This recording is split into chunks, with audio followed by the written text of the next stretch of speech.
esa casa. Con nombre, reestructuración cognitiva en la psicoterapia. Tenemos con nosotros al psicólogo Alfredo Pantoja González.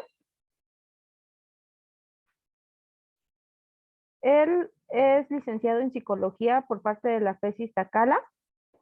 Cuenta en cuanto a su experiencia, hace servicio de asistencia psicoterapeuta en jóvenes y adultos en el Centro de Desarrollo Social y Cultural de la Ciudad de México, que es perteneciente a la Jefatura de Unidad Departamental de Centros Culturales de las alcaldías Gustavo Amadero y Azcapotzalco. Ha sido director técnico del Colegio Humanista de las Américas en educación básica a nivel secundaria. También en otras actividades que se dedica a hacer el licenciado Alfredo son conferencias, diseño e impartición de talleres grupales de asistencia psicológica para adolescentes. Sean bienvenidos y les cedo la palabra al licenciado. Bienvenidos. Muchas gracias, Mariana.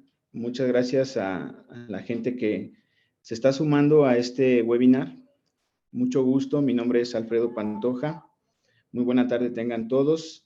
Y pues bueno, vamos a comenzar este webinar como parte de las actividades que promueve la Facultad de Estudios Superiores Iztacala, con el objetivo de que se fomente esta parte del estudio de múltiples carreras. En este caso, bueno, estamos enfocados en la carrera de psicología.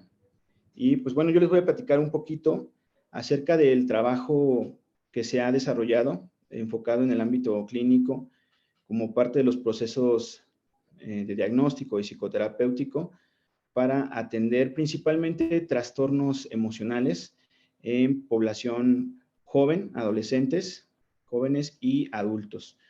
Entonces, no sé si sea posible, ya podría proyectar la presentación o espero alguna otra indicación por parte de ustedes, Mariana. No, si gusta ya puede proyectar su presentación, por favor. Ok, de acuerdo. Voy a compartir con ustedes una breve presentación en PowerPoint que pues de alguna manera nos va a ir guiando a través de este webinar y que justamente está enfocado a abordar esta temática, ¿de acuerdo?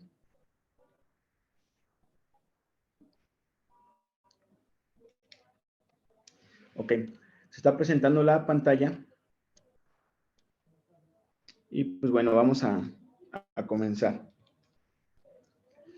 El tema que se va a abordar es la reestructuración cognitiva en el proceso de la psicoterapia. La reestructuración cognitiva como una herramienta más de la corriente cognitivo-conductual y que se utiliza justamente en el ámbito de la psicoterapia. Bueno, para comenzar es importante enfatizar en el hecho que desde siempre, desde tiempos remotos, la población en general se ha enfrentado constantemente a situaciones que son inesperadas, que se presentan de un momento a otro y que pues en muchas ocasiones pueden llegar a parecer difíciles de afrontar para muchas personas. Y más aún, al ser difíciles de enfrentar, pues también resulta difícil el proceso de superar dichas situaciones con éxito. Aquí vamos a poner énfasis en algunas palabras, como en este caso la palabra éxito, porque son palabras que pues de alguna manera están estipuladas o establecidas como parámetros estandarizados por la sociedad para que de alguna manera nosotros pues regulemos ciertas funciones propias del ser humano, ¿de acuerdo? Para muchos individuos en general, resulta práctico tomar diferentes alternativas que, pues de una u otra manera, facilitan la mejoría y el bienestar propio, entendiéndose este como un bienestar biológico, psicológico y social, y que hacen mancuerna para que el desempeño, el desarrollo y el transcurrir de la vida del ser humano sea de la mejor manera posible a lo largo de sus años de vida. ¿Cuáles son estas alternativas que las personas a veces les resulta práctico tomar? Bueno, pues estas pueden ser consideradas, obviamente hablando desde un proceso en el que la persona enfrenta una dificultad o enfrenta alguna situación que de momento percibe como complicada. suele tomar las alternativas como, por ejemplo, consultar el consejo de un ser querido, ¿no? De un amigo, de una persona mayor quizás, incluso de alguna persona que ya haya atravesado por una situación similar a la que él o ella está atravesando y que pues de alguna forma lo hayan superado pues con éxito, ¿no? Como lo mencionamos hace ratito, pues obviamente esto es relativo, ¿no? La cuestión del éxito. Además de esto, muchos se apoyan, por ejemplo, además de los consejos, muchos se apoyan de su propia educación que muchas de las veces es una educación social, socialmente establecida, basada en valores para poderle dar una solución que sea adecuada y que obviamente pues no afecte la vida o el transcurrir de otro ser humano. En algunos otros casos hay quienes, por ejemplo, también deciden apegarse mucho a la cuestión de sus creencias. Tómese como creencias la parte que se refiere a la espiritualidad e incluso también, ¿por qué no?, a la cuestión de la religiosidad de cada quien. Y pues muchos otros deciden tomar a terapia, ¿no? O alguna asistencia de carácter terapéutico o psicológico para poder trascender la situación a la que se están enfrentando.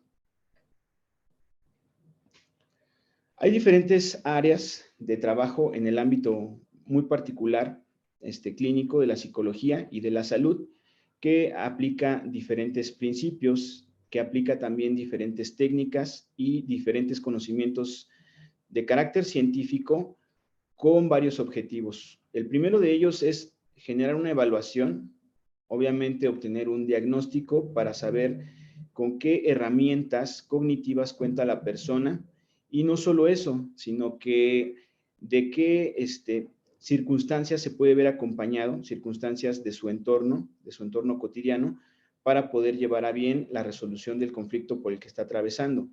Además de esto, también estas áreas de las clínicas y de la salud, además de aplicar estos principios para evaluar y diagnosticar, también las utilizan para explicar, hacer de conocimiento a las personas cuál es la situación por la que está atravesando, obviamente también para generar un tratamiento o establecer un tratamiento con base en una cantidad de tiempo con el objetivo de modificar o también con el objetivo de prevenir ciertas anomalías o cualquier otro tipo de alteración, principalmente en el comportamiento y en el estado emocional de la persona. Esto obviamente, bueno, ahorita más adelante lo vamos a platicar, basado en el hecho de que muchos de las conductas de un ser humano o de las acciones o el comportamiento de un ser humano, pues está íntimamente relacionada a su estado emocional, a los sentimientos como un producto de su análisis mental acerca de las circunstancias que lo aquejan y sobre qué está pensando o cómo está pensando la situación por la que está atravesando. Entonces, vamos a la definición que se toma del Diccionario Conciso de Psicología de la APA y que define la psicología clínica como la rama de la psicología que se especializa en la investigación, en la valoración, en el diagnóstico, en la evaluación, en la prevención principalmente, y en los tratamientos de los trastornos emocionales y conductuales. Ahondamos mucho en el caso de la psicoterapia clínica, cognitivo-conductual, ahondamos mucho en los trastornos emocionales y conductuales, ya que son la mayor parte de las veces los casos que llegan con más frecuencia al consultorio, obviamente, pues bueno, derivado de muchas circunstancias que las personas suelen referir. En el caso de las personas jóvenes y de las personas adultas, principalmente están relacionadas a los trastornos emocionales de diferente tipo.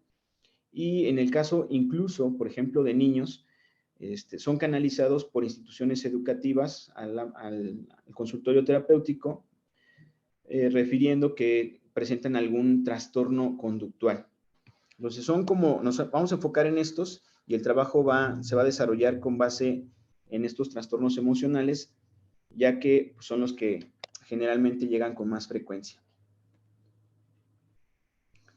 Quiero tomar gran parte de lo que vamos a abordar aquí de una publicación en una revista de España, de Oviedo, particularmente de Oviedo de España, de la Universidad justamente de Oviedo, y que el título de esta publicación resulta curioso, dice Anatomía de la psicoterapia, ¿sí? La anatomía de la psicoterapia. Luego dice, el diablo no está en los detalles, ¿de acuerdo? Se publica en la revista Clínica Contemporánea en el volumen número 4, es la revista número 1, y lo pueden encontrar en las páginas 5 a la 28. Esta consulta se hizo recién esta semana, el 5 de noviembre, fue el día sábado de este año, a través del enlace que ustedes pueden ver ahí en pantalla, por si gustan anotarlo. Y bueno, la manera en la que se presenta o la manera en la que pueden encontrar la parte inicial de este artículo es la siguiente. Este artículo, cabe resaltar que fue publicado en el año 2013, es decir, ya tiene prácticamente 9 años, pero lo retomo porque ahonda en algo que es muy importante para todos aquellos que están estudiando psicología y que forman parte del gremio, incluso también para si hay compañeros médicos aquí, pues digo, yo hago la sugerencia, la recomendación de que le den una revisada a este artículo porque hace una aportación muy interesante. Esta aportación ahonda en el hecho de que, miren, esta es la portada del artículo, bueno, la parte inicial del artículo, y este artículo ahonda en algo que es súper importante y que, bueno, suele presentarse mucho allá afuera, sobre el hecho de decir qué proceso psicoterapéutico de asistencia o de apoyo a las personas es más efectivo.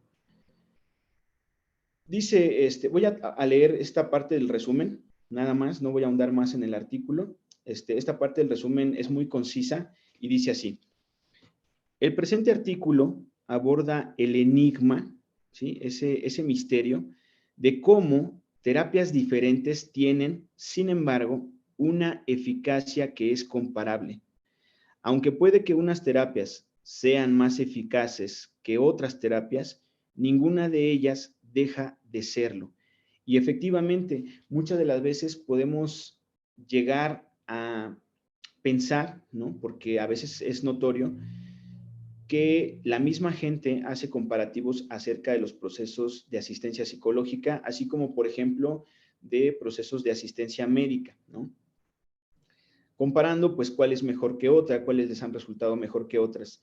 Yo creo sobre esta línea que todas ellas son eficaces, indudablemente, porque todas tienen un mismo objetivo, que en este caso es promocionar, en primer lugar, la prevención para, pues, no tener que llegar a enfrentarnos a conflictos de este tipo, que muchas de las veces terminan convirtiéndose en patologías biológicas y que obviamente, pues, también tienen el objetivo de propiciar la salud y el desarrollo, el correcto desarrollo y el correcto funcionamiento de un ser humano en el ámbito social. Dice aquí, la explicación se plantea en términos de los socorridos factores comunes, pero indagando la cuestión de fondo, en un plano que puede llegar desde lo filosófico y puede llegar a ser hasta a tocar tintes antropológicos. Se llega a la conclusión en este artículo de que los trastornos psicológicos, psiquiátricos o mentales son en realidad dramas sociales y por su parte las terapias se pueden ver bajo la figura de ritos muchas de las veces y de paso. De acuerdo con estos conceptos antropológicos, la terapia psicológica y los trastornos cobran otras perspectivas. Más allá del modelo médico, se entiende ahora que la eficacia de la psicoterapia esté más en la estructura social que ofrece que en las técnicas específicas dirigidas a reparar supuestos mecanismos disfuncionales. Dentro de esto, nada impide que cada terapia, fíjense muy bien lo que dice aquí, nada impide que cada terapia aporte un beneficio adicional a la persona. Esta perspectiva puede servir para desbloquear la clínica psiquiátrica y psicológica de la imagen y semejanza médica y recuperar una psicopatología más centrada en la condición humana de la vida que en la condición natural de la biología. Bueno, es solamente la parte del resumen. Todo el artículo es muy interesante. Tiene un abordaje un tanto filosófico, si lo queremos ver así, pero sí es un hecho que nos hace, o al menos hablo por mí, me hace reflexionar mucho acerca de todo lo que una persona busca o pretende lograr al buscar un proceso psicológico de asistencia, ¿no? Al igual que, por ejemplo, en el caso médico, y pongo esta analogía para que se entienda un poquito la situación, y lo digo porque, bueno, he conocido un sinnúmero de personas que han atravesado por situaciones así, buscan una asistencia médica para, de alguna manera, atender alguna problemática, y de pronto a estas personas pareciera ser que estas atenciones médicas no les resultan, ¿no? Hay personas que prefieren optar mejor por la medicina alternativa, algunos otros, por ejemplo, por otros procesos como el de la acupuntura y cuestiones así.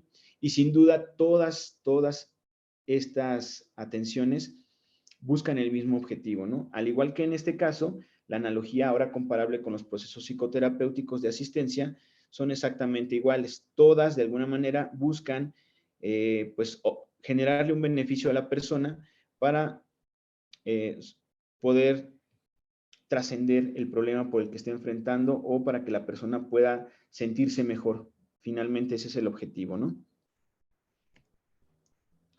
La reestructuración cognitiva hace referencia a una herramienta de toda esta corriente cognitivo-conductual, pero bueno, para quienes nos acompañen y se pregunten quizás qué significa cognitivo, que es seguramente un concepto que han escuchado mucho a lo largo del tiempo en diferentes ámbitos, basta con entender que el proceso cognitivo son procesos mentales, procesos de análisis, procesos de reflexión, procesos de asimilación, de inferencia, de deducción e incluso también procesos que nos llevan a generar conclusiones o entendimiento. Es decir, de manera general y resumida, lo cognitivo hace referencia a ciertos procesos de carácter mental o de índole mental. Pero la pregunta sería, ¿cómo incide lo cognitivo o los procesos mentales en la conducta del ser humano? Yo pregunto esto porque resulta interesante, ¿no? Y les digo esto porque a mí me ha pasado, por ejemplo, cuando conoces a una persona y la persona de alguna forma se entera que tú eres psicólogo o que tú aplicas o ejerces la psicología en el ámbito clínico para diagnosticar, evaluar o generar algún tratamiento. Muchas personas pareciera ser que te leen como si fueras una especie de adivino, ¿no? Por ejemplo. Se los digo en un caso muy personal, a mí me ha llegado a suceder que cuando las personas saben que eres psicólogo, una de las primeras preguntas que te dicen o que te mencionan son, ¿y cómo me ves a mí? ¿No? ¿Cómo soy yo? Y entonces, pues bueno, tal vez quizás supongan que es fácil leer a una persona nada más con conocerla un minuto. No es algo tan sencillo, ¿no? Realmente, yo desde esta perspectiva puedo decir que sí, efectivamente, de una persona se puede analizar mucho la conducta, ¿no? Tratar de intuir a qué aspectos emocionales o de pensamiento, a qué aspectos cognitivos obedece la conducta que la persona manifiesta, obedecen sus acciones. Voy a volver a poner una analogía, esperando que pueda servir para comprender esta parte, ¿no? Supongamos que una persona acude al médico. Acude al médico porque la persona refiere tener un problema que corresponde a lo corporal. Acude, vamos a decirlo así y de manera anticipada, por síntomas propios de un resfriado común. La persona acude al médico refiriendo que le duele mucho la garganta y que no puede pasar saliva, que no puede ingerir un alimento o que no puede hablar de manera cotidiana, ¿no? Como lo hace de manera cotidiana. Vamos a suponer que el médico quizás le pregunte, bueno, ¿y por qué eso es un problema, no? La persona llega al consultorio refiriendo que es un problema, tiene un problema en la garganta, ¿no? La tiene irritada, está inflamada, le duele, ¿no? El médico le pregunta, bueno, ¿y por qué eso es un problema? La persona o el paciente le dice, bueno, es un problema porque pues no puedo ir al trabajo, ¿no? O me regresaron del trabajo ahorita con toda esta cuestión del marco pandémico. o post-pandemia, no puedo ir al trabajo porque me regresaron, ¿no? Fui y me regresaron, entonces pues tengo que llevar una prueba, ¿no? De que no estoy infectado de COVID o pues que es un simple resfriado común. Entonces el médico puede atender el aparente problema que es el dolor de garganta, ¿no? Y entonces el médico podría fácilmente recetar o suministrar un analgésico, ¿no? Para que la persona deje de sentir esa molestia. Sin embargo, el médico no estaría abordando el problema de manera adecuada, puesto que no ha hecho un diagnóstico, y entonces el problema solo es lo que la persona refiere. El médico debería abocarse a la tarea de hacer un diagnóstico a través de todos los procesos que, bueno, los médicos que están aquí, que nos acompañan, al igual que todos los demás médicos, ya tienen manejado como protocolo, ¿no? El médico probablemente inserte una batelenguas en la boca de la persona para poder comprobar si hay alguna inflamación, alguna irritación, y posiblemente tome algunos otros datos, ¿no? De signos vitales, como por ejemplo la tensión arterial o la presión arterial, a través de su estetoscopio, escuchar el proceso de respiración en la espalda o en el corazón, la toma de signos vitales como la saturación de oxígeno, etcétera, ¿no? Una serie de pasos que va a realizar para que pueda tener un diagnóstico más certero. Al obtener el resultado, a través de lo que el médico pudo visualizar a través de todo este proceso, entonces el médico se aboca al origen del problema, no solamente a lo que la persona refiere que es un problema, sino que ya de manera profesional se aboca a atender el origen del problema, que en muchos de los casos puede llegar a ser, pues bueno, suministrar antibióticos, por ejemplo, ya para atacar propiamente, no sé, algún virus o bacteria, ¿no? Obviamente, en esta analogía, el médico no puede visualizar a la bacteria, no puede visualizar al virus. Sin embargo, sabe que ahí está por los síntomas que se están causando, ¿no? Por los síntomas que se están manifestando. Terminada esta analogía, pasamos ahora al ámbito clínico de la psicología. Cuando una persona llega a un consultorio clínico y refiere tener alguna situación que no es común en su persona y que pues de alguna manera está haciendo mella en las cuestiones emocionales o sentimentales, sería desatinado tratar de atender un proceso solamente con lo que la persona refiere en el primer momento.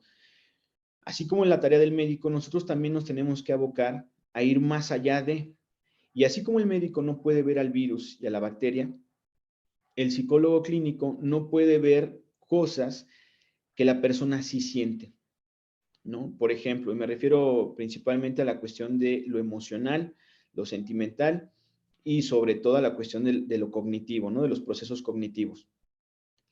Es un hecho que el psicólogo no puede adentrarse en la cabeza de la persona de manera empírica, tampoco lo puede hacer, no puede adentrarse en los procesos emocionales o sentimentales del individuo. Lo único que el psicólogo sí puede analizar a través de lo que ve es el comportamiento y la conducta. Pero el comportamiento y la conducta están íntimamente relacionados a lo que la persona siente o a lo que la persona, a cómo está reaccionando su cuerpo emocionalmente. Y esto, a su vez, está íntimamente relacionado a lo que la persona está pensando sobre las circunstancias por las que está atravesando. Es decir, está íntimamente relacionado a sus procesos cognitivos. Y por ello es importante que el diagnóstico sea un tanto más profundo para poder realmente tener un mejor parámetro, para de ahí partir hacia un mejor tratamiento, ¿no?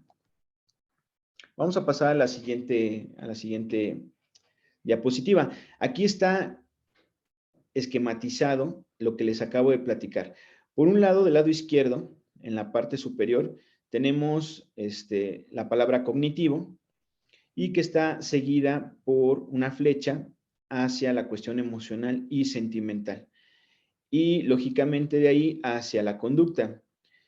yo creo que es súper importante, es algo indispensable que de alguna forma entendamos de manera conceptual los términos que vamos a estar manejando, porque esto puede llegar a crear mucha confusión, no solo en el gremio, sino también en los pacientes, ¿no?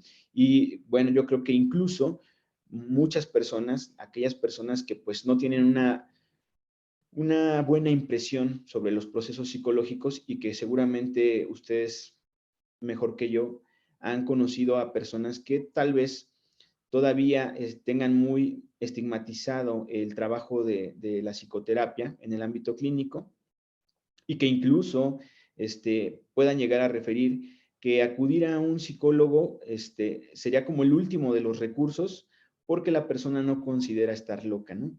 Consideran a los psicólogos muchas de las veces como loqueros. Y quizás quiero yo suponer que gran parte de esta referencia que las personas tienen se debe a que muchas de las veces en el ámbito clínico el trabajo de los psicólogos puede ser muy diferente e incluso esto puede originarse a través de la conceptualización misma de los términos y que cada quien lo puede hacer de una manera diferente, ¿no?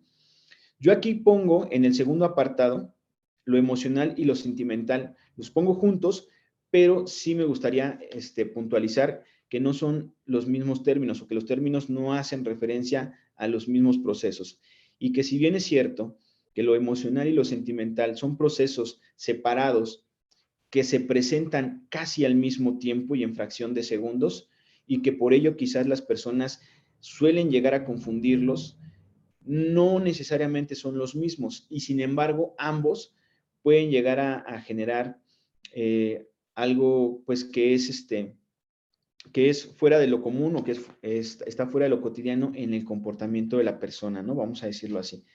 Puede llegar a generar una conducta que no es usual en la persona, ¿no?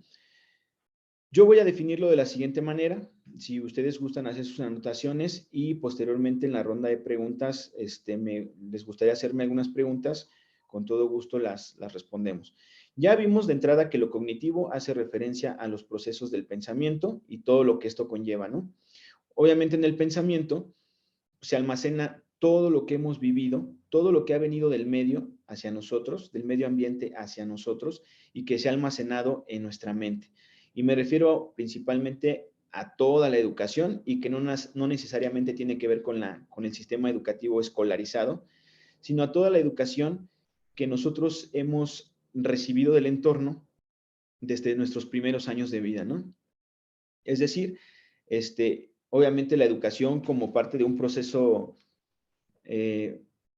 inicial en la familia, ¿no? En el núcleo familiar a través de los padres, luego se va extendiendo a través de la demás familia, los primos, los tíos, las tías, etcétera, y que cada uno aporta algo a nuestra educación y que lógicamente va generando una estructura en nuestros patrones de pensamiento. Aunado a eso y conforme va creciendo el individuo ingresa a un sistema escolarizado en el cual se van a reforzar ciertas situaciones educativas basadas en valores y que están socialmente establecidas desde hace ya muchísimo tiempo, ¿no? Todo lo que tiene que ver con lo que la sociedad busca regular en el comportamiento de los individuos para que el proceso de convivencia sea mucho más armónico y obviamente prevalezca el respeto y la tolerancia, ¿no? Esto, a lo largo de los años, se volca, vamos a decirlo así, en cómo estamos percibiendo las cosas o las situaciones a las que de pronto nos tenemos que estar enfrentando cuando vamos creciendo y cuando vamos tomando más responsabilidades.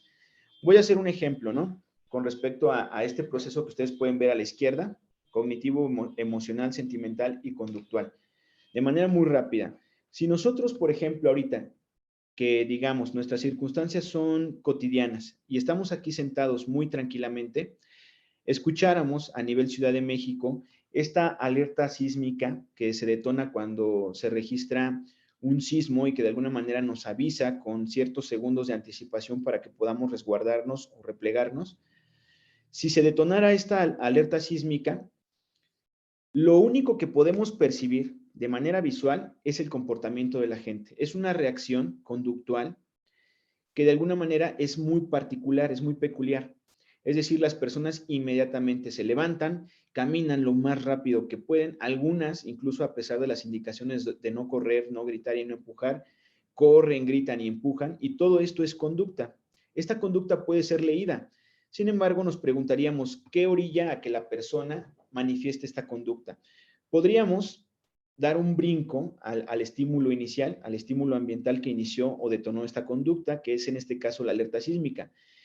Pero, ¿qué pasó en medio de el detonar de la alerta sísmica y la conducta manifiesta de la persona? ¿Qué hubo en medio de todo este proceso?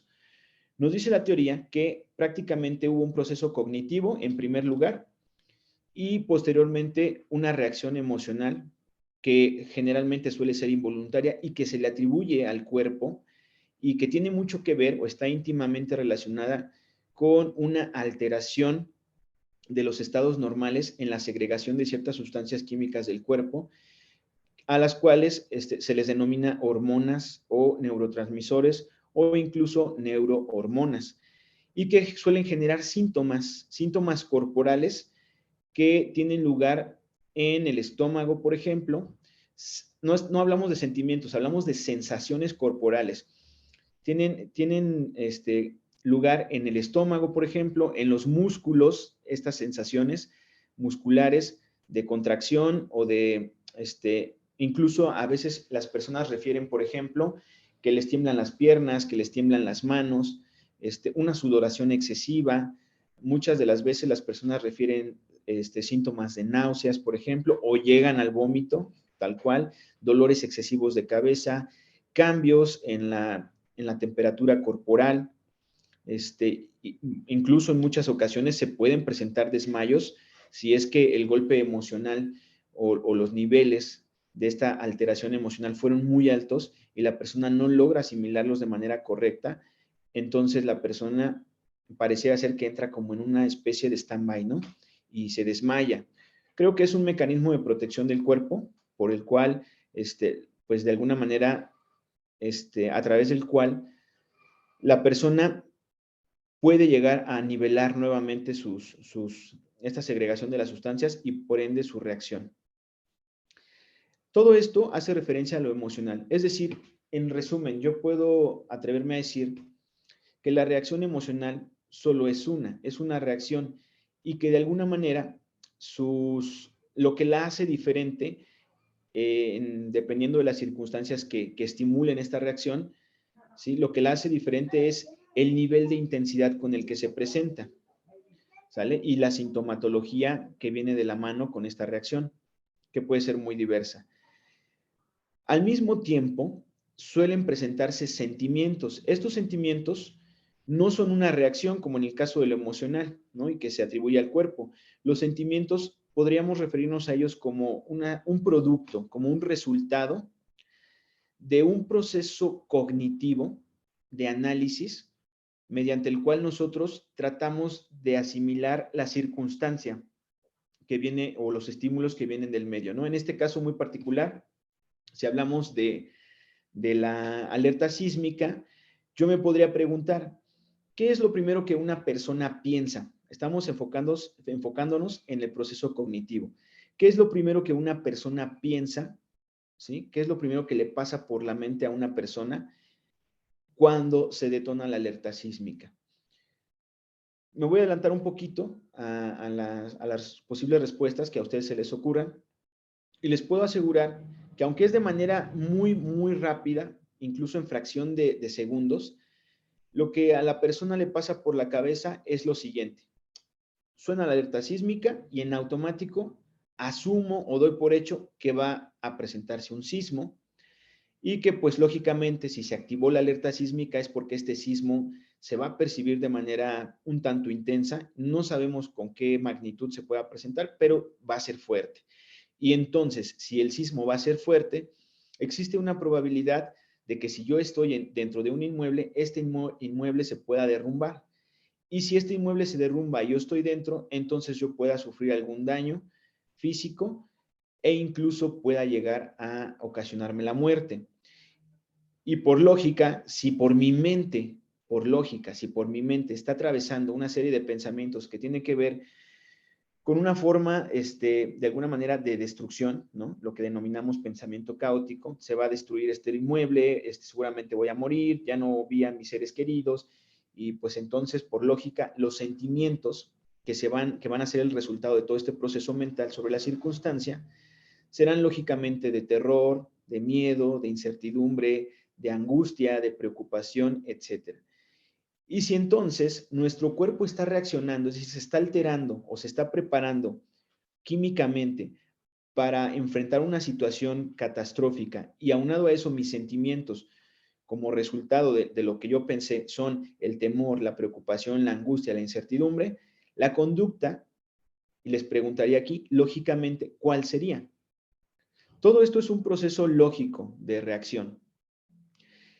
De alguna forma, se dice que el origen principalmente de los trastornos psicológicos, ¿no? O de lo que la persona llega refiriendo al consultorio como un problema, cuando es analizado, es porque generalmente no hay congruencia entre este proceso de lo cognitivo, lo emocional, lo sentimental y lo conductual. Voy a poner un ejemplo de lo que estoy diciendo ahorita, ¿no? A lo mejor es un ejemplo muy, muy vago, ¿no? Pero para que ustedes más o menos entiendan o comprendan lo que yo estoy diciendo, si es que no me estoy dando a entender, de la lógica que debe haber de corresponsabilidad entre lo cognitivo, emocional, sentimental y conductual. Supongamos que estamos en una cena de Año Nuevo, ¿no? Para aquellas personas que suelen reunirse con sus familiares pues para cerrar el año con la tradicional cena de fin de año. Llega un momento en el transcurso de la cena en el que las personas tienen que ponerse de pie y darse un abrazo de Año Nuevo. La pregunta sería, cuando tú le das un abrazo a una persona, ¿cuál es la actitud que tomas para dar el abrazo? ¿No? ¿Cómo lo haces? Cuando tú le das un abrazo a alguien, generalmente lo haces porque te nace, porque lo quieres hacer, ¿sí? Y se nota en la conducta, puedes leer cuando una persona da un abrazo con esas ganas, con esa intención y con ese ánimo.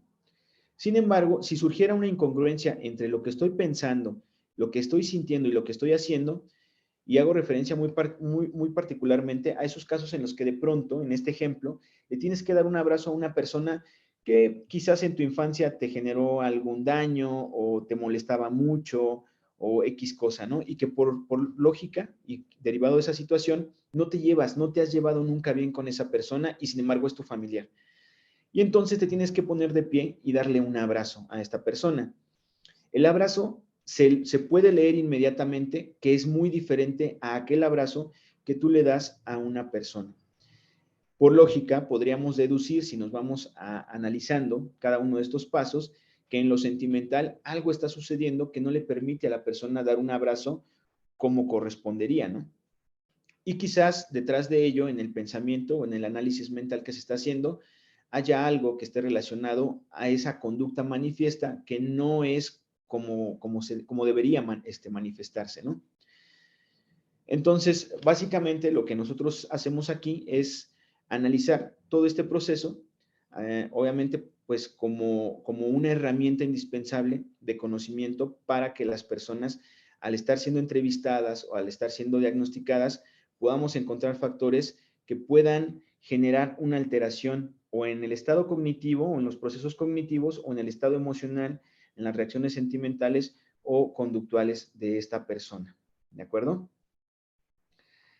Entonces, básicamente, este es un esquema que funciona para que nosotros entendamos que si queremos, al igual que en la analogía que se hacía sobre el médico, si la persona llega refiriendo que el problema está en la conducta o en el estado emocional o sentimental, en este caso hablamos de que son trastornos de conducta o trastornos emocionales, pues entonces tenemos que irnos más atrás en el problema. No podríamos caer en el hecho de decir o de hacer suposiciones sobre la conducta, sino ir recabando información a lo largo de la entrevista, que es una herramienta súper importante e indispensable en el proceso de atención y asistencia psicológica, para saber de qué manera la persona está analizando las circunstancias que lo llevan a reaccionar emocionalmente, sentimentalmente o conductualmente de una manera que la misma persona refiere no es adecuada o no está sintiendo que es la correcta o que le está generando algún conflicto. Recordemos que la conducta muchas de las veces puede ser referida como un problema por la misma persona, por el mismo individuo o por aquellos que le rodean. Basados en esta primicia, entonces, tenemos que darnos a la tarea de recabar información y de tratar de entender cuál es el patrón de pensamiento por el cual la persona está asumiendo o dando por hecho un análisis muy específico acerca de las circunstancias. Y para ello, lógicamente, ya una vez hecho todo este análisis, se implementa el proceso terapéutico de reestructuración cognitiva. Es decir, ya hay una estructura previa en la conducta de la persona, una estructura a la cual se le fue dando forma a través del tiempo, desde que desde que la persona fue pequeña, en la infancia temprana, y a lo largo de todos sus años, ¿no? En la niñez, en la adolescencia, en la juventud y en la adultez. Toda la estructura que se fue formando generalmente tiende a ser caótica y es normal, aunque no es lo más saludable posible. Es una estructura que me refiero a que es normal porque, bueno, es el producto natural de toda aquella información a la que hemos estado expuestos a través de los medios de comunicación o a través de otros medios que nos han brindado información y que nosotros nos hemos apropiado, ¿sí? Se ha instaurado en nuestra forma de pensar y analizar las cosas. Y me refiero a que, por ejemplo, cuando prendes la televisión y escuchas las noticias, la mayor parte de la información que se brinda en los medios de comunicación noticiosos es información caótica, ¿no? Y claro, es información que ahí está, surge, ¿sí? Pero al percibirla nosotros o al recibirla, se va instaurando en nosotros, ¿sí? Al igual que si abrimos una plataforma de streaming y nos podemos ver una película o una serie de televisión, ¿no? O una canción incluso, ¿no? O si analizamos la educación que se ha instaurado en nuestra cabeza a través de la religión, por ejemplo, encontramos que hay mucha información que se asocia a nuestro patrón de pensamiento caótico y que por lógica hace que nosotros nos anticipemos de manera caótica y a futuro a las circunstancias que nos van aquejando. Damos por hecho cosas que nuestra mente trata de predecir por naturaleza, aunque no es lo más saludable, y que por lógica alteran nuestro estado emocional, sentimental y obviamente nuestro estado conductual. En pocas palabras. Mariana, no sé si me pudieras decir cómo voy con el tiempo, por favor.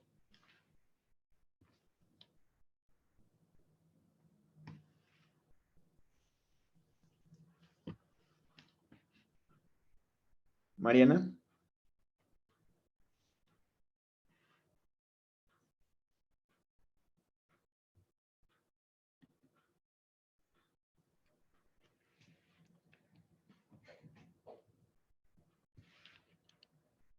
¿Voy bien con el tiempo, Mariana?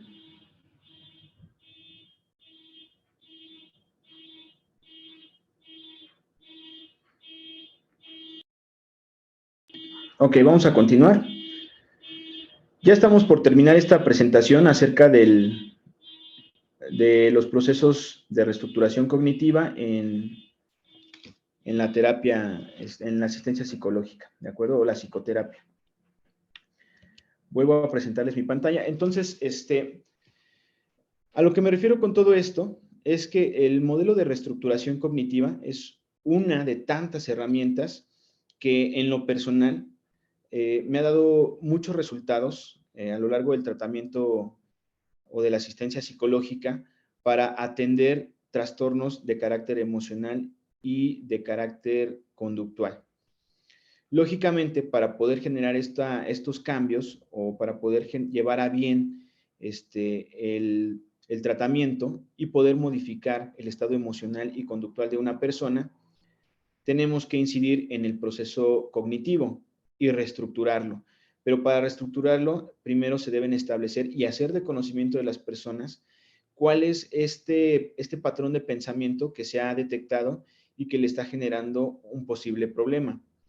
Una vez que la persona conoce sobre esto, creo yo que es necesario que la persona sepa que se van a poner a debate muchas cuestiones que la persona considera o da por hecho por su proceso cognitivo de educación, y que de alguna manera le están generando pues un malestar, ¿no? Entonces, cuando la persona se hace consciente de toda esta situación, es mucho más probable que la persona esté dispuesta a un cambio que le va a favorecer. Y bueno, nos damos a la tarea de generar un proceso terapéutico que tiene como objetivo reestructurar este patrón de pensamiento caótico.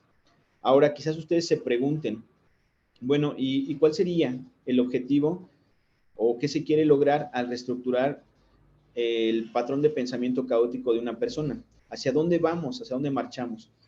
La teoría dice que la terapia de reestructuración cognitiva busca conformar un nuevo patrón de pensamiento mucho más determinista basado en la confianza, ¿sale? Pero sí se debe tomar con mucho cuidado esta parte de la confianza en el pensamiento y sobre todo en el transcurrir de las circunstancias. Y ahorita voy a poner unos ejemplos muy específicos, porque podemos llegar al otro extremo, podemos llegar al exceso de la confianza, ¿sale?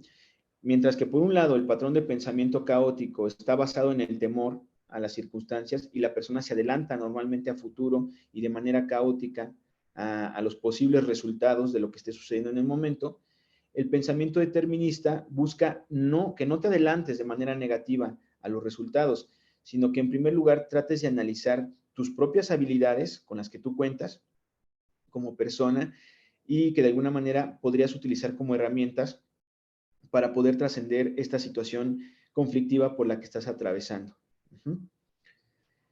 Un ejemplo de ello, me refiero, por ejemplo, en alguna ocasión llega un paciente a terapia y llega con muchísimo estrés porque el paciente tenía una deuda muy grande económicamente. El paciente lógicamente busca dejar de sentirse estresado, angustiado, preocupado, volver a conciliar el sueño, pero lógicamente, por muchas estrategias que utilicemos para que la persona se relaje, ¿no? Y me refiero muy propiamente a las terapias de relajación.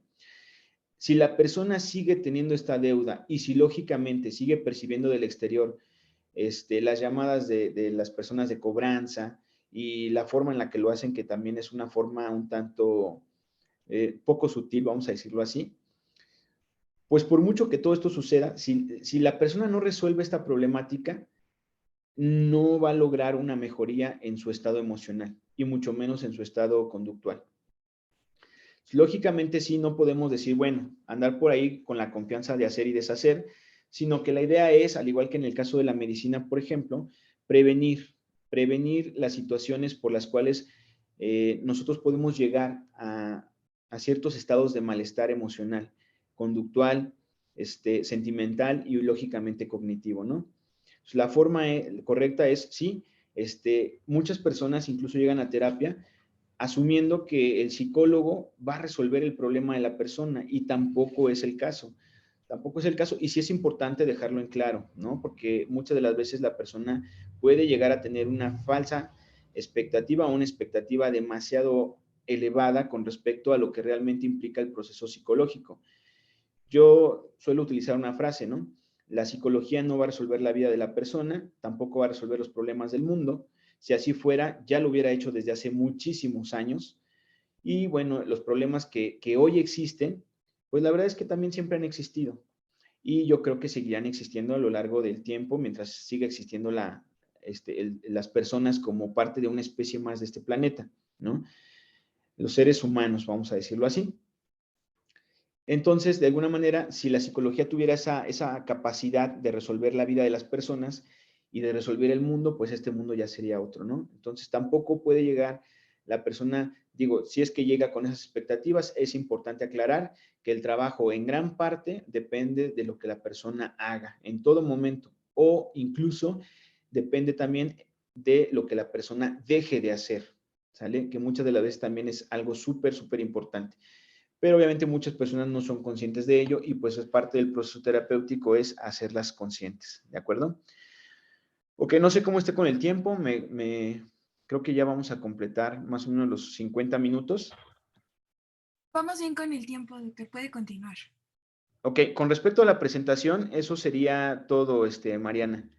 Básicamente esa es la presentación. No la quiero hacer muy extensa porque tampoco los quiero cansar con toda esta información.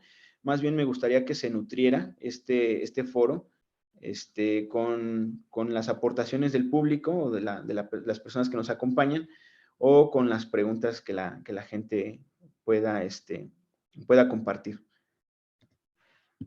Ok, muchas gracias, ponente. Hace ratito me hablaba y tuve algunas fallas técnicas con mi equipo.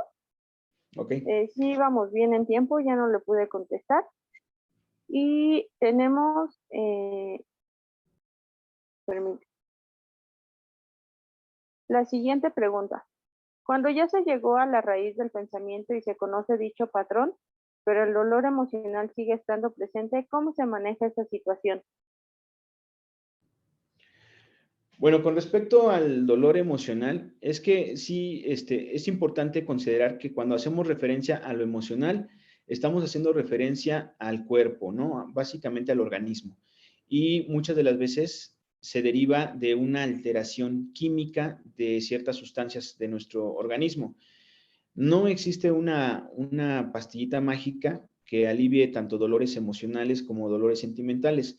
Yo creo que en el proceso terapéutico siempre, indudablemente, el factor tiempo es un factor completamente indispensable para que la persona, pues, de alguna manera logre asimilar la situación por la que está atravesando. Que situaciones que generan dolor emocional, al igual que el dolor sentimental, son muchísimas, muchísimas. En el caso de los trastornos emocionales, puede llegar a ser, digo, de los más comunes, que suele ser una pérdida hasta una decepción, ¿no? Y en el proceso hay muchísimas otras cosas que causan un dolor emocional o sentimental. Pero si hablamos de lo emocional, pues sí tendría que generarse de alguna manera una revisión médica, porque de alguna forma es indispensable también que se sepa que hay actividades físicas, incluso alimentos también, así como sustancias químicas, medicamentosas, que pueden llegar a favorecer un alivio en lo emocional. Obviamente, ¿qué es lo que se busca? Porque aquí la cuestión es, a través de la reestructuración cognitiva, se busca que de alguna manera sí puedas llegar a controlar esa reacción emocional, que es muy complicado, es muy difícil, pero sí se puede lograr. Y lo puedes lograr a través de lo que tú pienses sobre las circunstancias que te están sucediendo, ¿no? No eres el resultado de las circunstancias, al final de cuentas, yo creo que todos somos el resultado de lo que nosotros pensamos sobre las circunstancias que nos están sucediendo. Por ahí en la plataforma de YouTube hay un video acerca de una persona, su nombre es Tony Meléndez, lo pueden ustedes buscar. Tony Meléndez le hacen un reportaje muy cortito acerca de cómo fue su transcurrir en la vida. Tony Meléndez nace con ciertas complicaciones físicas, nace sin sus brazos, porque él refiere que su mamá, mientras estaba embarazada y gestando, ingirió ciertos medicamentos que impidieron el desarrollo de sus extremidades superiores. Cuando él nace, pues lógicamente, si ya de por sí vamos a atrevernos a asumir que la vida es difícil, no es fácil, ¿no? Para muchos podría decir, bueno, es que la vida no es fácil. Es difícil, pues bueno, en medida de lo que nosotros consideremos, ¿no? Pero si ya de por sí la vida no es sencilla, bueno, pues sin un par de extremidades creo que resulta aún más complicada, ¿no? Y esto puede desmotivar en cuestión de pensamiento a las personas, pero sin embargo, cuando tú encuentras un aliciente que te hace reestructurar el patrón de pensamiento, las cosas te pueden resultar más fácil.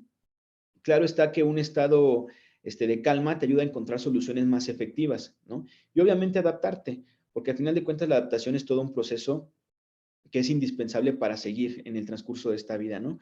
Pero sí, para responder a la pregunta de manera muy concreta, si estamos hablando de lo emocional, muchas de las veces la asistencia médica puede ser muy favorable para que la persona pueda resistir un poquito la cuestión del tiempo, que es un factor determinante para que el proceso terapéutico se pueda seguir dando y se concrete de manera eficaz y eficiente la reestructuración cognitiva, que al final de cuentas es el factor principal por el cual la persona puede llegar a modificar su estado emocional y su estado conductual, ¿no?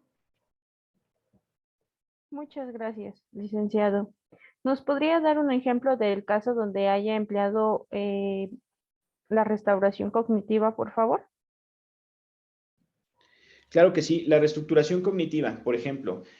Un ejemplo muy común, bueno, me atrevo a decir un tanto común, ¿no?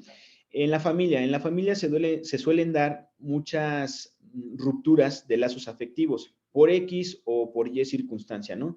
La mayor parte de las veces suelen ser por bienes materiales, ¿no? Otras por malos entendidos. Pero un caso en particular, llega una persona, llega un hombre ya de edad avanzada, no tan avanzada, era un joven, era un adulto, ¿no? Su edad oscilaba entre los 40 y 42 años aproximadamente. Esta persona estaba casada, tenía dos niñas, pero a raíz de una situación de alcoholismo, que también es otro tema aparte, su familia le pone un ultimátum, la mujer y las hijas le ponen un ultimátum y le dicen, si no dejas de tomar, pues hasta aquí llegamos, ¿no? Como familia. Entonces se da a la tarea de buscar asistencia. Lógicamente el proceso de adicción es todo un proceso también que debe ser analizado. Yo creo que se debería generar un tema específico para las adicciones desde las perspectivas cognitivo-conductuales. Pero bueno, el chiste es que la persona busca esta asistencia y en algún momento del proceso cae ante la influencia de los amigos, ¿no? Y se alcoholiza, ¿no? Y entonces agarra la rachita y se pierde de la casa y llega a la casa, pues obviamente no llega porque está alcoholizado, pero después de varios días que llega a la casa, se da cuenta de que en la casa ya no hay cosas, ¿no? La esposa y la hija y las hijas ya lo abandonaron. Entonces empieza un malestar emocional, lógicamente, emocional porque al llegar a la casa y darse cuenta que no había nada de cosas, en ese momento emocionalmente su cuerpo sufre una alteración, ¿sí? Él dice que se le viene, siente como si el cuerpo le empezara a pesar mucho y siente un bochorno que le altera la cabeza y le empieza a generar mucho dolor en la cabeza, ¿no? Emocionalmente, sentimentalmente empieza a sentir desesperación, angustia, empieza rápidamente a hablar por teléfono, el estado emocional alterado hace que su mano tiemble, no puede ni siquiera realizar la llamada ya que su cuerpo está sumamente alterado, pero al final de cuentas, pues cuando logra entablar comunicación con su familia, con su núcleo familiar, efectivamente le dicen, ¿sabes qué? Pues no, ya no vamos a regresar, ya estamos cansadas, ahí nos vemos, hasta que tú te alivies, hasta que mejores o sanes esta parte, no vas a saber de nosotros, ¿no? Este hombre se ve en la necesidad porque compartían la renta del lugar en el que vivían, y pues obviamente por cuestiones económicas no puede saldar el total de la renta, se ve obligado y en la necesidad de regresar a vivir con su mamá, ¿no? Una señora también ya grande, pero muy, muy estricta. Entonces, al llegar con la mamá, había situaciones previas por las cuales él, pues obviamente estaba mal con la mamá y pues tiene que dar, como dicen por ahí coloquialmente, su brazo a torcer, y pedirle asilo a la mamá, ¿no?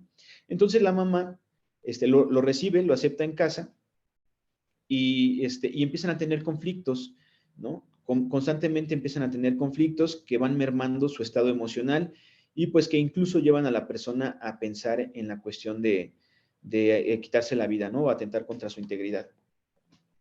Cuando llega con toda esta historia al consultorio, se le habla acerca del patrón de pensamiento caótico y de la reestructuración cognitiva y su importancia. E incluso, ya explicándole un poquito del tema, él me dice, oye, sí, qué curioso es que de repente, por ejemplo, yo en alguna ocasión me fui a jurar, fíjense, ¿no? Un proceso socialmente muy visto. Me fui a jurar y a través de este juramento fui capaz de dejar de tomar casi un año. O sea, ¿hasta qué punto nuestros procesos mentales, cognitivos y las creencias religiosas, por ejemplo, en este caso, eh, pueden ayudarnos, ¿no? Sobre todo en el hecho de que, bueno, la persona decía, yo le decía, ¿y por qué duraste todo un año, no? O sea, ¿qué es eso de jurar? Explícame, ¿no? Me decía, bueno, es que vas a una iglesia y, bueno, le pides a Dios o le prometes a Dios que vas a dejar de tomar, ¿no? Y y si incumples con esto, pues te va a ir mal, ¿no? Una especie como de castigo, vamos a decirlo así. Entonces, dentro de todo este proceso, esa creencia hace que la persona se mantenga sobria la mayor parte del tiempo. Sin embargo, en cuanto la persona da por hecho que el lapso se cumplió, entonces, y sabiendo, haciéndose a la idea, todo está aquí en la mente, de que ya no va a haber castigo, entonces la persona agarra su racha otra vez, ¿no? De alcoholismo. A ese grado, la creencia puede llegar a generar ciertas modificaciones. En el proceso terapéutico, lo que la persona me decía es, yo sé que ya no voy a regresar con mi pareja, porque además mi pareja, yo ya sé que por ahí ya tiene a otra persona, ¿no? Ya está otra persona ahí con ella, ya está saliendo con otro hombre. Entonces va a ser muy difícil que yo logre regresar con ella, pero al estar en mi casa, quiero llevar la fiesta en paz con mi mamá. Y a veces me siento mal, me siento culpable. Fíjense lo que estoy diciendo, me siento, estoy hablando de sentimientos, ¿sí? No estoy hablando de una reacción emocional. Me siento culpable porque cuando estoy con mi mamá, la veo con odio, siento que la veo con desprecio. Y mi educación religiosa me dice que no debo hacerlo. Hay una incongruencia ahí, hay un choque entre lo que estoy pensando y lo que estoy sintiendo, porque lo que pienso es, a mí se me educó para respetar y honrar a mis padres. Sin embargo, lo que estoy sintiendo es mucho coraje, ¿no? Siento un coraje muy grande hacia mi mamá y eso me genera un malestar. Entonces, ¿cómo se ve reflejado en la conducta? Llego del trabajo, solamente la saludo y me encierro en mi cuarto, ¿no? A sus 42 años. Y no le hablo, ¿no? O sea, le hablo nada más para lo esencial, para no cruzar palabras y evitar conflictos, ¿no? Entonces, obviamente a lo largo del tratamiento, lo que se hace es tratar de primero poner sobre la mesa cuáles son aquellos patrones de pensamiento que están provocando en la persona un estado emocional alterado y una serie de sentimientos que le están generando un malestar y por lo tanto que están afectando en la conducta, ¿no? Que en este caso pueden ser vistos de manera religiosa, ¿no? Pueden ser vistos de manera socialmente establecida, ¿no? Y lo decíamos al principio, la palabra éxito, ¿no? Yo como considero que tengo éxito en la vida, pues quizás porque así se me educó, cuando llevo a bien una familia, cuando puedo de alguna forma solventar los gastos de la casa, cuando de alguna manera puedo sentirme orgulloso de la educación de mis hijos y de que mis hijos son profesionistas y X o Y cosa, ¿no? Pero ¿y qué va a pasar entonces si mis hijos no son profesionistas? ¿Qué va a pasar entonces si no llevo a bien a mi familia? ¿O qué va a pasar entonces si de pronto pierdo el trabajo y no puedo solventar los gastos y ahora tiene que tomar las riendas mi esposa?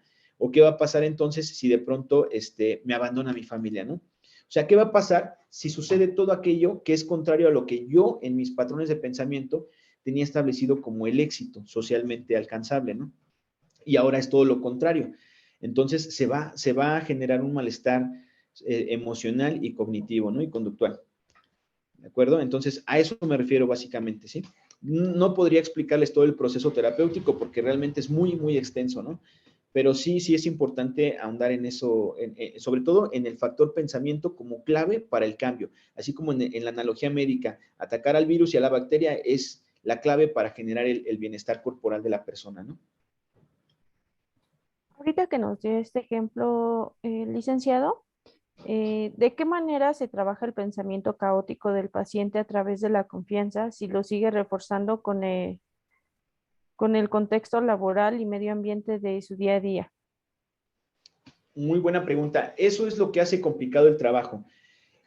Lógicamente, no se va a poder reestructurar el pensamiento al 100%. ¿Por qué? Voy a poner una analogía. Han de saber, perdón, que las analogías son también, hay una terapia por ahí que se llama terapia con metáforas. Pueden buscarla en el diccionario conciso de la APA, por favor. La terapia con metáforas es una terapia que se utiliza como uno de los mejores recursos en terapia de reestructuración cognitiva y esta tiene mucho que ver con las analogías. A través de esta analogía voy a explicar qué tan difícil es lograr la reestructuración cognitiva porque se requiere mucho tiempo. Si bien es cierto que a lo largo de toda nuestra vida, hasta la edad actual que tenemos, hemos recibido del medio muchísimos estímulos que fortalecen el pensamiento caótico, es decir, yo voy al banco porque es quincena y quiero sacar mi nómina, pero ya son las 7 de la noche y entonces empiezo a sentir algo porque pienso algo. Mariana, te voy a hacer una pregunta, sí, Mariana, si me puedes ayudar. Si yo te dijera, voy al banco en la noche, Mariana, porque me acaban de depositar mi nómina, y voy al banco, pero ya son las 7, ya está muy oscuro, y aún así me atrevo a ir y saco el dinero, y saliendo de la sucursal veo a dos tipos parados en la esquina, los dos con una sudadera, vamos a estigmatizar un poquito la imagen, ¿no? Con una sudadera, una gorra, una capucha, y con las manos dentro de la sudadera. La pregunta, Mariana, es, ¿qué pensarías en ese momento? Que lo van a asaltar. Que me van a asaltar, ¿no? Y entonces al suponer a través del proceso cognitivo que voy a ser asaltado y que en el proceso, si no me dejo, puede que atenten contra mi vida o una situación parecida, ¿cómo me voy a sentir? ¿Cómo va a reaccionar mi cuerpo? Voy a sentir miedo, voy a sentir angustia, voy a sentir preocupación, pero aparte mi cuerpo va a reaccionar de una manera muy específica. Cuando reacciono de esta forma, se ve reflejado en mi conducta. O me quedo dentro, o espero a que llegue otra persona, o me le pego a otro grupo de personas, o busco a ver si hay un sendero que esté más iluminado o un pasillo por donde haya cámaras, ¿no? O sea, mi conducta se va a ver reflejada. ¿Todo esto por qué sucede? Pues porque a través del tiempo yo he visto a través de las redes sociales, los noticieros, incluso a través de los rumores de la gente en la calle y todo, que la situación actual está difícil, que es muy difícil, que obviamente, por ejemplo, y todo lo que vemos a través de las redes sociales, hay muchos homicidios, feminicidios, secuestros, delincuencia, crimen organizado. Y si todo eso, obviamente, yo como sujeto que soy parte de esta sociedad y que no estoy exento de las circunstancias, asumo que lógicamente me puede suceder, pues sigo dando por hecho que me va a pasar algo malo. Es muy difícil combatir a esto, sobre todo cuando tú sigues expuesto a esta información. El primero de los objetivos es empezar a filtrar un poquito esa información, ¿sí? Empezar a detener un poquito esa información, no ser sujeto de toda esta, no ser un recipiente de toda esta información que tarde o temprano nos va a perjudicar más. Eso es un primer paso. La analogía que yo iba a usar es, imagínate que tú vas al gimnasio porque tienes un objetivo en tu vida, en cuestión de físico y de salud. Tú quieres alcanzar, no ni siquiera te voy a decir que quieres alcanzar un estado de, ¿cómo lo podríamos decir? De un estado de estar en forma, ¿no? O sea, ni siquiera ese es el objetivo. Tu objetivo es ser físico constructivista, ¿sale? Ahorita eres una persona cuyo peso ya se encuentra en los índices de obesidad mórbida. Obviamente lo vas a hacer porque pues ya el médico te lo indicó y tú quieres, vamos a suponerlo, te haces el propósito de alcanzar un físico como el de un físico constructivista, ¿no? Entonces resulta que tienes que hacer un trabajo excesivo y empezar a filtrar ciertas cosas. En primera, pues obviamente cuidar la alimentación, ya no ingerir las gorditas, los taquitos, los pambazos, los sopes y quesadillas y todo eso, ¿no? Sin embargo, sales del gimnasio, ¿no? Ya empiezas tu tratamiento, pero cuando sales del gimnasio, justo afuera del gimnasio, hay un puesto de gorditas, de carnitas, de taquitos, y entonces al salir lo respiras, ¿no? Inevitablemente percibes el aroma de las garnachas y entonces caes en la tentación de volver a consumir y dices, bueno, ya mañana me recupero. Gran parte de este trabajo terapéutico de reestructuración cognitiva depende mucho, obviamente, de la voluntad de la persona. Y se le debe dejar bien claro a la persona que el psicólogo no va a estar todo el tiempo con él, porque incluso las sesiones psicológicas de asistencia suelen durar en promedio entre 50 minutos, una hora, 3, 4 horas a lo mucho en el caso de la psicoterapia breve, intensiva y de urgencia, ¿no? Y sin embargo, a lo largo de la semana, porque normalmente una sesión terapéutica suele agendarse una vez a la semana, sesiones de 50 minutos, a lo largo de toda la semana, pues digo, cada día tiene 24 horas y durante 7 días no lo ves. Entonces, ¿durante cuántas horas contra una hora a la semana? Es como si tú tuvieras una obesidad mórbida y te fueras a hacer ejercicio solamente una hora a la semana, ¿no? ¿Cuánto tiempo va a tardar en obtener un resultado la persona, ¿no? Y más aún si estando afuera la persona descuida su alimentación, cae en malas prácticas y etcétera, etcétera. Es algo muy parecido. Para poderlo concretar, sí se toma demasiado tiempo. Obviamente la persona tiene que estar dispuesta. Algo muy, muy, muy peculiar que suele suceder, muy común, mejor dicho, que suele suceder en el proceso terapéutico, es que las personas suelen llegar a abandonar el proceso terapéutico una vez que ellos creen que ya se sienten bien, ¿no? Esa es la respuesta. No sé si queda clara a la pregunta. Eh, pues ahorita veamos si los participantes tienen algunas dudas respecto a la respuesta que nos acaba de dar. Mientras nos puede apoyar, por favor, contestando la siguiente. Entonces Claro. sería apoyar a la persona en cuanto al nivel de aspiración que sea adecuado a sus alcances y limitaciones personales y de su entorno. Sí, sí es súper importante el nivel de preparación que la persona tiene, porque obviamente también como psicoterapeuta tienes que contar con ciertas herramientas, sobre todo en cuestión de lenguaje, porque tienes que hacer una adaptación. Cuando la persona, por ejemplo, su nivel de estudios, porque mismo que se hace de conocimiento cuando estás en el proceso de la entrevista, cuando hace de conocimiento su nivel de estudios, puede llegar a ser, digo, no es que esté relacionado, ¿no? Al 100%. Hay personas que no han estudiado académicamente, pero tienen mucha preparación, ¿no? Había un librito por ahí que decía, en la escuela, en la vida 10 y en la escuela 0, ¿no? Entonces, a lo mejor no fui bueno para la escuela, pero soy muy bueno en cuestiones de la vida y entiendo muy bien las cosas que me dices. Pero hay personas que, también llega a haber personas que no te entienden lo que les estás diciendo, ¿no? Y que de alguna manera tú tienes que adaptar la terapia a sus propias circunstancias. Hay personas que no cuentan con los recursos económicos como para visitar a un médico. Obviamente, pues incluso a veces hay personas que por su misma situación precaria no cuentan con un servicio de salud, no tienen el trabajo, ¿no? Obviamente, pues dependen mucho económicamente de, de sus pocos ingresos para poder sobrevivir y no tienen la capacidad económica para solventar una asistencia médica que acompañe al proceso terapéutico o psiquiátrica en alguno de los casos, por ejemplo, y pues tú sí tienes que analizar, es parte de tu tarea, ¿no? Porque a veces eso te puede dificultar el proceso terapéutico, ¿no? Entonces, sí son condiciones que se tienen que analizar y tú adaptar la terapia a las condiciones de esta persona, ¿no? Cuando sea el caso, muchas de las veces incluso es muy difícil, sí los puedo confirmar que es muy, muy difícil. Va a haber pocos, tal vez no muchos casos, pero sí va a haber casos que son realmente complicados de llevar por esta circunstancia. Entonces, lo mejor es canalizarlo a instituciones que quizás le puedan brindar una asistencia gratuita, por ejemplo, y acompañamientos gratuitos en todo el proceso, ¿no? Ahorita que menciona en lo complicado que suelen ser algunos procesos, ¿cuánto tiempo considera como máximo para un proceso terapéutico? Es variable. Yo considero en lo particular el promedio de asistencia de las personas suele ser entre 8 y 10 sesiones terapéuticas, ¿no? Pero obviamente no, como el tiempo es limitado, sí se tiene que tener una buena metodología de trabajo, ¿no? No se puede perder el tiempo que es tan valioso en el proceso terapéutico, porque son solamente 50 minutos a 60 minutos aproximadamente.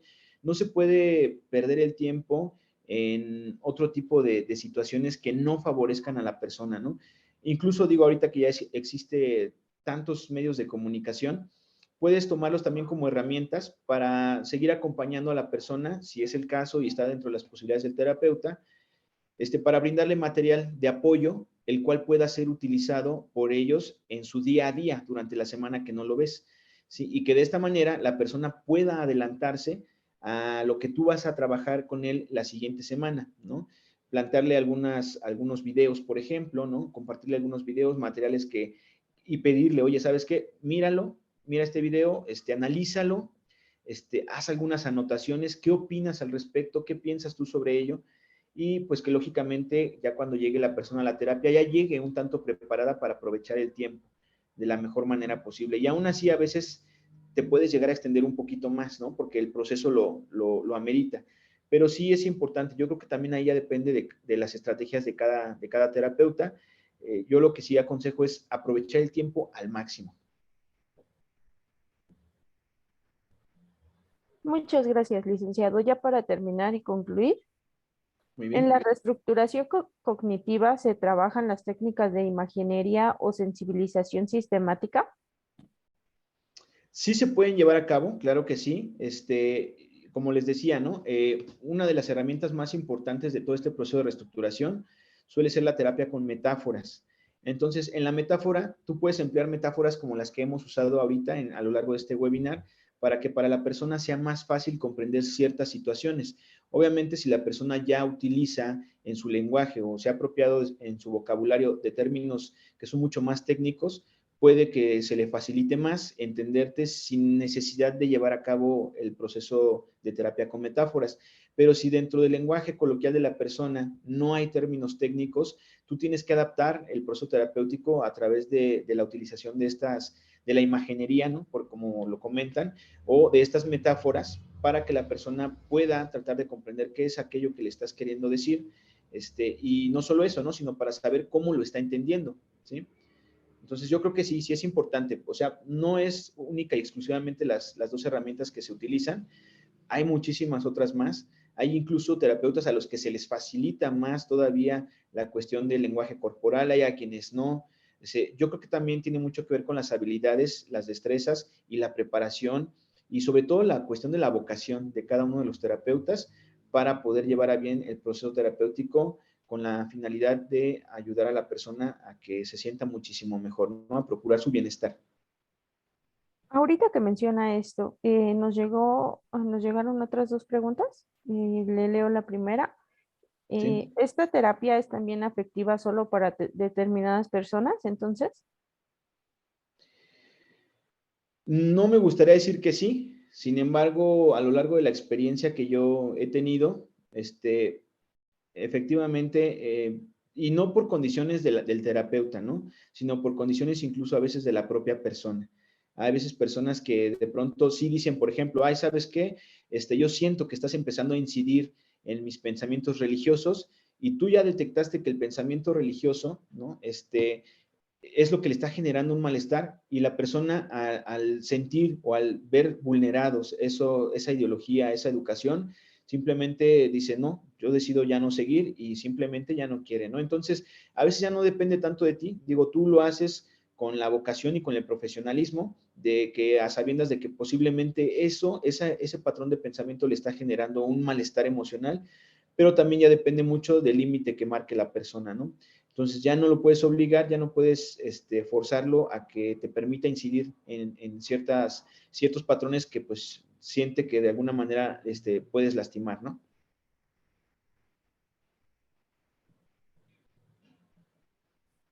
muchas gracias, licenciado.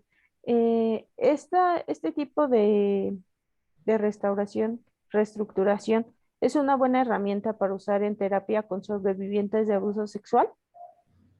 Claro que sí, a través de, mire, yo creo que, no sé, digo, hay muchos recursos que se pueden utilizar.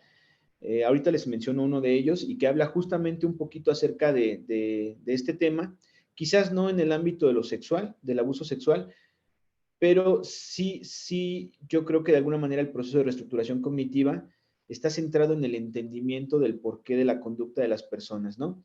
Obviamente aquí, pues, la persona está sufriendo por conducta de otro, ¿no? Ujú. Entonces, al verse afectado ya, al verse lastimado el proceso cognitivo de la persona, puedes darte a la tarea de alguna manera reestructurar ese pensamiento, porque no sabemos qué esté pensando la persona afectada al respecto de su proceso.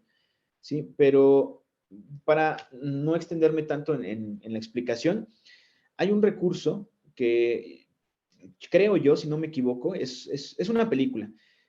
Tiene tintes religiosos la película, si no me equivoco, porque en alguna ocasión una persona me lo comentó, está como enfocada a la cuestión cristiana, ¿no? Digo, yo soy católico, porque así mi familia me bautizó, y bueno, de alguna manera no tengo inconveniente con eso, pero me dijo la persona, esta película es completamente cristiana. Quizás hayan tenido la oportunidad de verlo, es un excelente material que de alguna manera utiliza este proceso de reestructuración cognitiva para hacerle entender a una persona que ha sufrido una situación traumática y que le genera malestar, el entendimiento del por qué a veces ciertas cosas llegan a suceder, ¿no? No es que aplique para todas las personas, porque algunos siguen presentando esa resistencia y a lo mejor es necesario implementar otros procedimientos, pero la película se llama La Cabaña. No sé si algunos de ustedes hayan tenido la oportunidad de verla y si no, se las recomiendo mucho. Creo que da para trabajar muchas cosas y sobre todo en la cuestión de la reflexión y créanmelo, yo se los puedo sugerir como un material de trabajo, como una herramienta más de trabajo para aquellas personas que han atravesado por procesos así y a las cuales les cuesta mucho trabajo entender en primer lugar, comprender qué fue lo que pasó Y en segundo lugar, aceptarlo, que no es lo mismo, ¿no? No es lo mismo entenderlo que apropiarse de ello, ¿no? Aceptarlo y hacerlo suyo. Entonces, sí, sí es necesario a veces, sí favorece, sí esta terapia ayuda mucho en procesos así, pero también, como se los mencionaba, depende mucho de que la persona, pues de alguna forma vea a bien el proceso terapéutico, no lo puedes forzar a ello, eso es un hecho, pero si le favorece, adelante, ¿no? Creo que se puede trabajar muchísimo con este proceso de reestructuración cognitiva para personas que han sufrido abuso o maltrato. Muchas gracias. Nos preguntan que si puede proporcionar algunas bibliografías o materiales que se puedan consultar. Con respecto al proceso de reestructuración cognitiva, este artículo que les presenté al principio, creo yo que de alguna manera centra la base de este webinar, que es que todos los procesos terapéuticos que se implementan funcionan de mucho, pero bibliografía como tal, bueno, en el caso, por ejemplo, es que bibliografía sería para el proceso quizás del terapeuta, pero si quieren bibliografía para el proceso del paciente, pues la verdad es que hay muchísimas novelas que pueden ayudar como parte de toda una terapia de metáforas, ¿no? Un caso de ello podría ser, por ejemplo, el retrato de Dorian Gray, de Oscar Wilde, ¿no? Es una novela que a mí en lo particular me ha ayudado muchísimo para explicarle a la persona acerca de cómo un patrón de pensamiento puede llegar a descomponer a un individuo, ¿no? Ujú. Y por qué es como una herramienta de prevención esta novela, ¿no? Este texto narrativo. Ese es uno de ellos. Hay otro texto que también tiene mucho que ver con el proceso terapéutico que se llama Juan Salvador Gaviota, del autor Richard Bach. Y también es toda una novela que hace un retrato de nuestra sociedad actual, ¿no? Y también se los recomiendo mucho. No podemos dejar de lado a Friedrich Nietzsche, por ejemplo, en el libro de Así habló Zaratustra, que también es otro gran recurso. Sí ya necesita un proceso metacognitivo un poquito más avanzado, porque, suele prestarse a múltiples interpretaciones, pero bueno, creo que incluso la multiplicidad de interpretaciones sirve en momentos muy diferentes de la vida, porque también es un hecho que cada persona, dependiendo de lo que está atravesando en su vida, puede llegar a percibir las cosas de una manera muy distinta. Pero son materiales que yo recomiendo mucho para el trabajo directamente del paciente. Para el trabajo del terapeuta, pues básicamente que hace la tarea de buscarlo. Yo no les podría recomendar así o alguno en particular, pero pueden buscar a través de Google Académico. Yo creo que ya hay muchísimos recursos que están enfocados ya al trabajo de la reestructuración cognitiva, desde el aspecto clínico y de lo cognitivo-conductual. Y se pueden encontrar muchísimos recursos. Obviamente cada uno de ellos se va actualizando. Hay materiales que ya tienen tiempo y que son muy buenos, como materiales que van saliendo recientemente y que también generan mucha aportación. Pero algo en particular como tal no les podría dar ahorita. Tal vez en algún momento, a través de algún enlace les pueda yo hacer alguna sugerencia, pero ahorita en este momento no lo tengo a la mano. Ok, muchas gracias. Agradecemos su ponencia y deseamos que todos tengan excelente tarde. Muchas gracias, licenciado. Pues al contrario, muchas gracias a ustedes por esta invitación y pues encantado de que esta casa de estudios se dé a la tarea de llevar a cabo esas actividades que son realmente fabulosas, ¿no? Para toda nuestra comunidad y el gremio que trabaja en el ámbito de la salud. Muchísimas gracias nuevamente y que tengan una excelente noche. Quedo a sus órdenes. Gracias, muchas gracias. Que tengan todos excelente noche. Hasta luego. Hasta luego.